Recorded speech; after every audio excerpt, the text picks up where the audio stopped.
Hello, in front of me I've got Xiaomi Camera. In this video I'll show you what to do when no memory card detected error appears.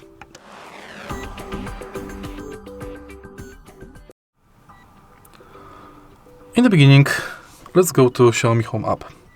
Turn off your camera and now remove the SD card. Clean pins, place it back.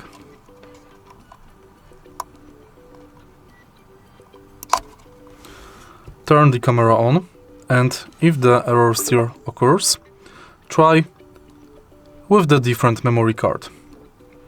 If this didn't help, let's go to Settings,